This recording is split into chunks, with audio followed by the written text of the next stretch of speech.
नमस्कार, आप देख रहे हैं मिरर मीडिया। मैं हूं रेनू। स्वागत है आपका खबरनामा में। तो चलिए डालते एक नजर आज की सुर्खियों पर।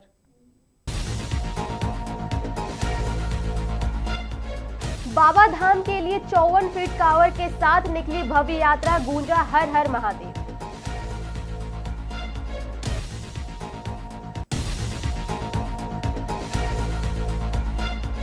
बीजेपी नेता दीपक प्रकाश का हेमंत सरकार पर हमला, बोला पूरी दल काली है।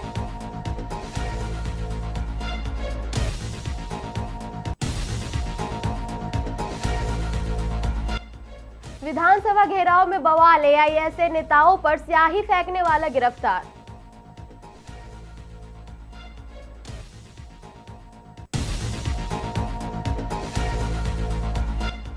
जेपीएससी परीक्षा विवाद पहुंचा सुप्रीम कोर्ट, रद्द करने और सीबीआई जांच की मांग।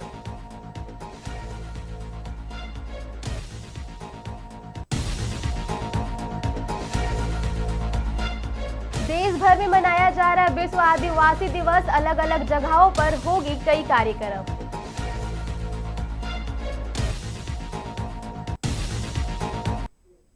अब खबरें विस्तार से। साहिबगंज के राजमहल में सावन के पवित्र महीने में आस्था का अद्भुत नजारा देखने को मिला। उत्तर वाहिनी गंगा तट के घाट पर हजारों की संख्या में श्रद्धालु और कांवरिया पहुंचे।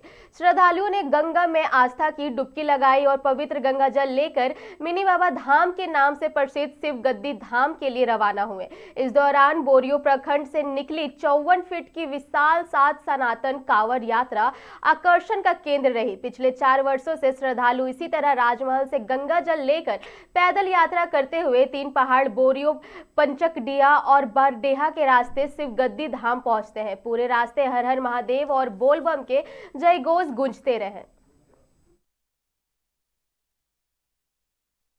बोरियो से आए हैं सबसे पहली बार और ये मेरा चौथा साल है। और यहाँ से हम लोग राजमहल से जल भर के 3 पहाड़ बोरियो इधर होते हुए बरहेट होते हुए हम लोग शिवगद्दी धाम के लिए पहुंचेंगे। और ये 54 फीट का ही कांवड़ है। मेरा नाम संतोष कुमार।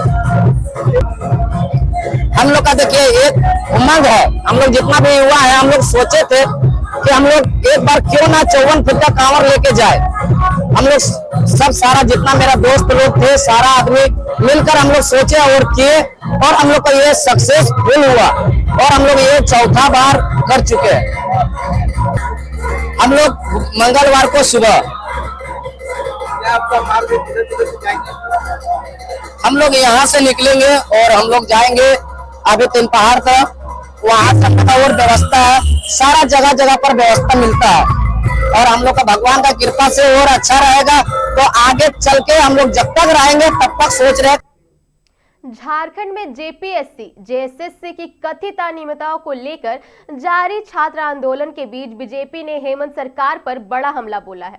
बीजेपी के पूर्व प्रदेश अध्यक्ष दीपक प्रकाश ने आरोप लगाया कि हेमंत सरकार के कार्यालय में झारखंड के छात्र लगातार घोटालों और अनियमितताओं से परेशान है। उन्होंने तंज कसते हुए कहा कि यह दाल में कुछ काला नहीं बल्कि पूरी दाल ही काली है। दीपक प्रकाश ने जेपीएससी से जुड़े कथित मामलों का जिक्र करते हुए कहा कि तिवारी के यहां से पैसे बरामद किए गए हैं और आरोप लगाया कि जेपीएससी में पूरा खेल चल रहा था।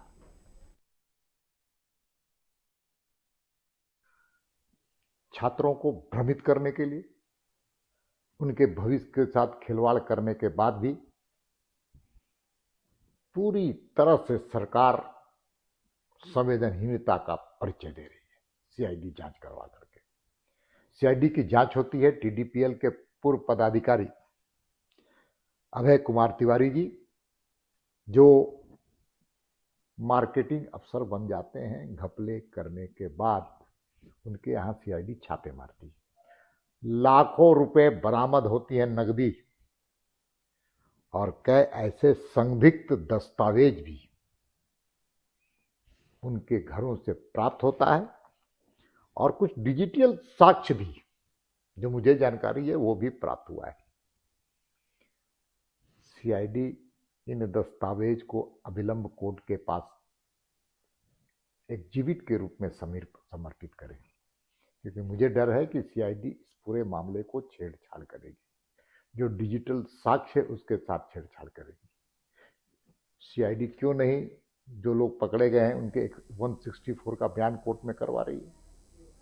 रांची में जेपीएससी जेएसएससी की कथित अनियमितताओं को लेकर छात्रों का आंदोलन लगातार 16वें दिन भी जारी है। एक तरफ छात्र अपनी मांगों को लेकर आंदोलन कर रहे हैं तो दूसरी तरफ सरकार और छात्रों के बीच बातचीत का दौर भी जारी है। आज एक बार फिर 7 छात्रों का प्रतिनिधि मंडल दोपहर 12 बजे सरकार की कमेटी से मुलाकात करेंगे। प्रदर्शनकारी छात्र परीक्षा रद्द करने और पूरे मामले की सीबीआई जांच करने की मांग पर अड़े हुए हैं। छात्र नेता विपिन कुमार के मुताबिक 7 सदस्य प्रतिनिधि मंडल सरकार के सामने अपनी मांगे को मजबूती से रखेंगे। छात्रों का कहना है कि 14वीं जेपीएससी परीक्षा और जेएसएससी सीजीएल समेत जिन भी परीक्षाओं में अनियमितता पाई गई है उन्हें रद्द किया जाए और निष्पक्ष जांच कराई जाए। अब सभी की नजरें आज होने वाली बैठक पर टिकी है कि सरकार और छात्रों के बीच कोई ठोस सहमति बनती है या आंदोलन आगे भी जारी रहता है। झारखंड लोक सेवा आयोग यानी जेपीएससी की 2025 प्रारंभिक परीक्षा में कथित अनियमितों का मामला अब सुप्रीम कोर्ट पहुंच गया है। याचिकाकर्ता हरिशरण देवगन ने शीर्ष अदालत में याचिका दाखिल कर परीक्षा रद्द करने और सुरक्षा के पुख्ता इंतजामों के साथ दोबारा परीक्षा करने की मांग की है। याचिका में पूरे मामले की सीबीआई जांच और सेवानिवृत्त न्यायाधीशों की अध्यक्षता में स्वतंत्र जांच कमेटी गठित करने की मांग भी की गई है। विवाद उस वक्त गहराया जब 2 जुलाई को परीक्षा में सफल घोषित एक अभ्यर्थी की ओएमआर कॉपी सोशल मीडिया पर वायरल हुई। आरोप है कि अभ्यर्थी ने पेपर 1 में सिर्फ 48 सवाल हल किए थे, बावजूद इसके उसे अगले चरण के लिए योग्य घोषित कर दिया गया। इसके बाद परीक्षा की पारदर्शिता पर सवाल उठने लगे। सरकार ने मामले की जांच सीआईडी को सौंपी है, लेकिन छात्र इससे संतुष्ट नहीं है। रांची में 25 जुलाई से आंदोलन जारी है।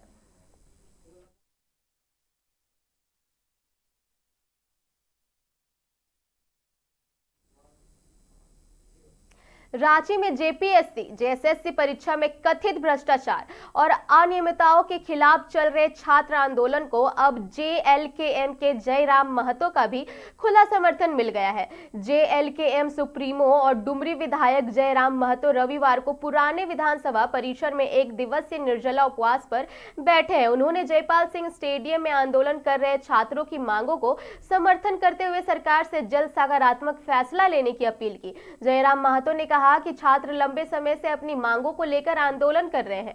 ऐसे में सरकार को मामले की गंभीरता से लेते हुए समाधान निकालना चाहिए। उन्होंने ऐलान किया कि 10 अगस्त को प्रस्तावित विधानसभा मार्च में वे खुद भी शामिल होंगे।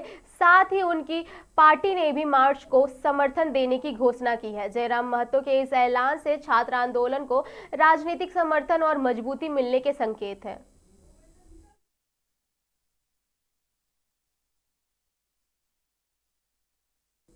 रांची में झारखंड विधानसभा घेराव के दौरान एआईएसए और आरवाई के कार्यकर्ताओं के जुलूस में जमकर हंगामा हुआ। आरोप है कि इसी दौरान संगठन की केंद्रीय अध्यक्ष नेहा और राज्य अध्यक्ष विभा पुष्पदीप के साथ कथित तौर पर मारपीट की गई और उन पर काली स्याही फेंकी गई। मामले में धुरवा थाना पुलिस ने आरोपी के खिलाफ प्राथमिकी दर्ज कर उसे गिरफ्तार कर जेल भेज दिया है।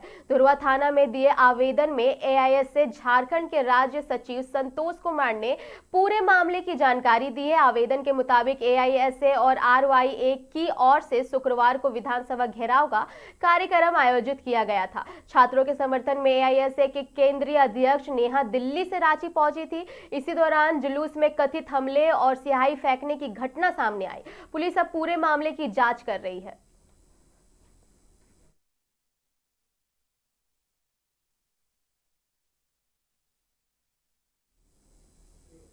9 अगस्त को पूरे देश के साथ झारखंड में भी विश्व आदिवासी दिवस मनाया जा रहा है। इसी मौके पर राज्य के अलग अलग जिलों और क्षेत्रों में कई कार्यक्रमों का आयोजन किया जाएगा। कार्यक्रम में आदिवासी संस्कृति, परंपरा, कला और विरासत की झलक देखने को मिलेगी। पारंपरिक नृत्य, संगीत के साथ विभिन्न सांस्कृतिक कार्यक्रम आयोजित किए जाएंगे। विश्व आदि दिवस के जरिए आदिवासी समाज की समृद्ध संस्कृति और पहचान को सम्मान देने के साथ साथ उनके अधिकारों और जल, जंगल, जमीन के संरक्षण को लेकर भी जागरूकता का संदेश दिया जाएगा।